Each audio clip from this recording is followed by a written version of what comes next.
Reciprocal link building is one of the oldest tricks in the bag. You link to me and I'll link to you. But this is against Google's webmaster guidelines. In fact, they list excessive link exchanges as an example of a link scheme. So the question is, how many websites have reciprocal links, and more importantly, are they hurting their organic rankings? Well, we studied 140,000 websites and came up with some very interesting results. Stay tuned. What's up SEOs? Samo here with Ahrefs, the SEO tool that helps you grow your search traffic, research your competitors, and dominate your niche.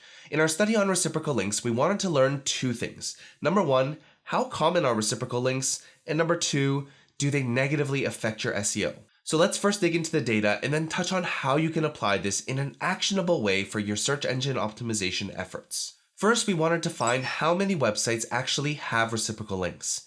So we took a sample of 140,000 websites that get at least 10,000 search visits per month from Google. We then looked at the domains they were linking to and the number of domains linking back to them. And it's important to note that we were only looking at do-follow links here. Finally, we plotted the results on a graph to visualize how common reciprocal links are. And here are the results. 26.4% of our sample domains had no reciprocal links, meaning that the vast majority, 73.6% to be exact, had outgoing links to at least one domain where that website was linking back to them. Quick side note, since Ahrefs blog doesn't participate in any kind of link exchanges, we wanted to see what the overlap was like for the domains we've linked to. And we found that we had 19.25% reciprocal links that just happened naturally. So now this comes down to a chicken or the egg situation.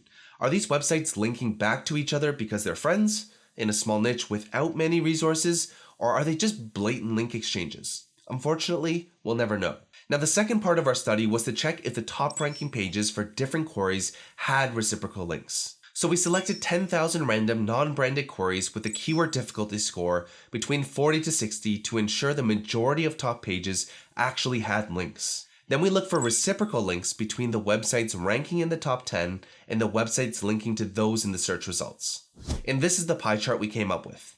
43.7% of top ranking pages had some kind of reciprocal link. So that means on average, 4 to 5 of the top 10 organic results in Google have some sort of reciprocal link. This makes me conclude that reciprocal links are just a natural byproduct of the web. So the question now is, should you be doing link exchanges? The answer is yes and no. The no is pretty straightforward. It's against Google's webmaster guidelines, and it's just annoying getting emails from people begging for links. Now, the reason why I say yes is because you don't need to avoid linking to sites that have previously linked to you. If their page is the best fit as a reference, then I think it's safe to say that you can link to them freely. So what can you learn from this? And more importantly, how can you apply this data to your SEO strategy? The key is to build relationships through outreach. Asking someone for a favor without value or giving first usually won't work. This goes against the rule of reciprocity, which tells us that people naturally want to respond to a positive action with another positive action, not something that's conditional or charity without a cause. So in my opinion, this automatically excludes emails that I'm sure you've gotten before or maybe even sent. Here are a couple examples of bad ways to try and build a relationship.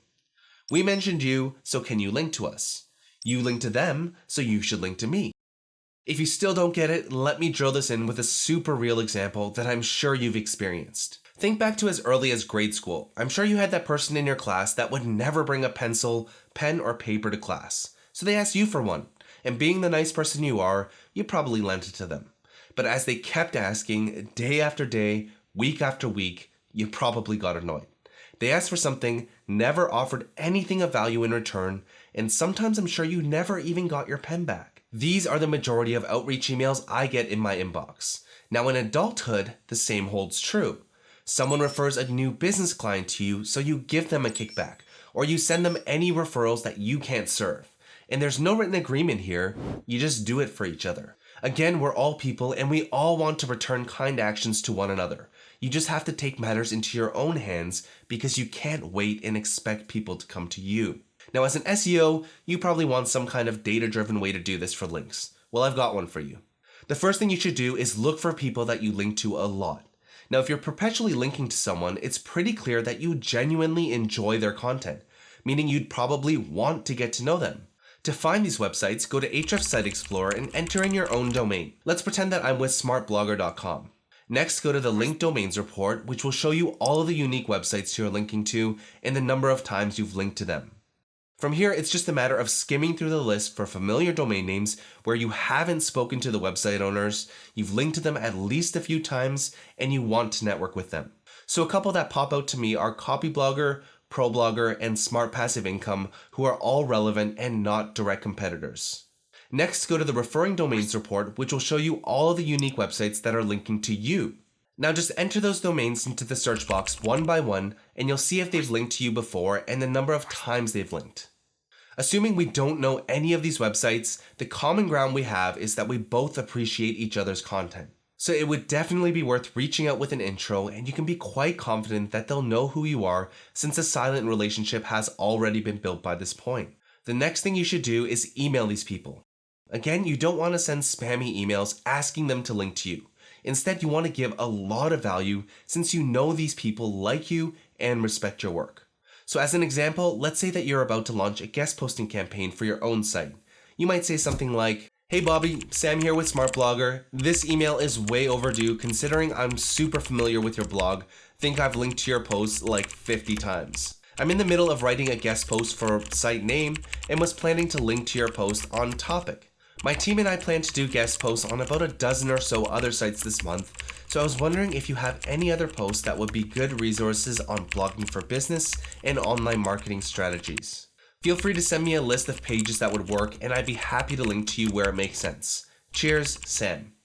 Now it's important to note that when you're sending these kinds of emails, you shouldn't go in with the mentality of getting something in return. Even if the person you're contacting may not be guest posting right now, but the feelings are mutual in terms of respect for each other's work, you can bet that they'll want to return the favor in whatever capacity they can. The key thing with any kind of outreach email is to de-templatize your template and sound like a human being talking to another human being. You might look at this as a link building strategy, but it's literally just a way of building relationships. And based on our data, it is my firm belief that things like reciprocal links happen because of relationships. So rather than trying to game someone with a hack, go and build meaningful relationships with people in your industry and help each other out. Now, if you enjoyed this video, make sure to like, share, and subscribe, and let me know in the comments if you're doing reciprocal link building and getting rankings as a result. So keep grinding away, build some solid relationships with people in your industry, and I'll see you in the next tutorial.